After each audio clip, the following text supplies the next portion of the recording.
We begin in the Middle East, where Iran says the missiles it launched on Israel is a direct response to the killing of Hezbollah leader Hassan Nasrallah. U.S. President Joe Biden says he has not spoken to Israel's leader, Benjamin Netanyahu, but he has spoken with other officials in the Israeli government. U.S. military coordinated closely with Israeli defense forces to help defend against Iran's missile attack. Our initial assessment is that Israel, with direct assistance from the United States and its partners, was able to successfully defeat this attack. This was a brazen, unacceptable attack by Iran, and every nation in the world must join us in condemning it.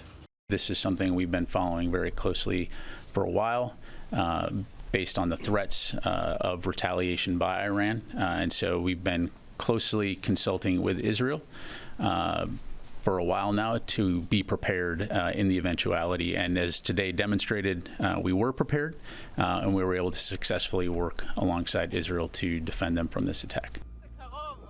Once the air attack by Iran was underway, Israeli military leaders echoed the Americans, saying they were ready for it, and so were the people of Israel. Earlier this afternoon, the Secretary General of the United Nations posted this message to X, writing, "I condemn the broadening of the Middle East conflict with escalation after escalation. This must stop. We absolutely need a ceasefire." Iran launched more than 180 ballistic missiles at Israel, and millions of people rushed to shelters before explosions that lit up the skies above Tel Aviv and Jerusalem. Julie Sharp reports.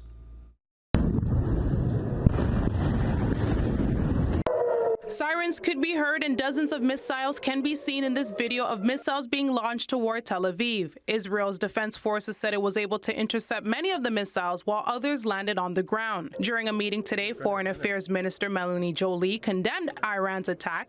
She says this conflict needs to come to an end. We all seen the attacks by Iran against Israel today, and of course we condemn them unequivocally. This is a very dangerous time for the Middle East, and we need to make sure that this war stops. Defense Minister Bill Blair says they are continuing to monitor the situation very carefully. And I don't want to use escalatory language. We are still working towards a ceasefire and diplomatic resolution of this conflict.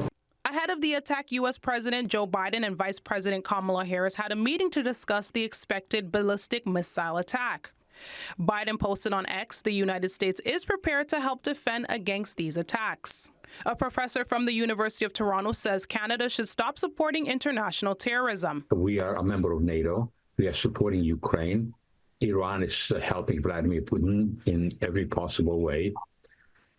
We, as a democracy, certainly would not want to see a nuclear Iran. It would be very much in our interest to stop international terrorism. Israel officials vowed that they will respond and that this attack will have serious consequences. Earlier this year, Iran fired missiles at Israel. Braun says Israel's retaliation to that incident was weak. It indicated in April, when Iran had launched an attack against it with missiles, Israel hit back in a very limited way. The missile strike came moments after a shooting attack that left at least 6 people dead and 12 people injured in a neighborhood in Tel Aviv. There are no reports on whether the shooting and the missile attacks are connected.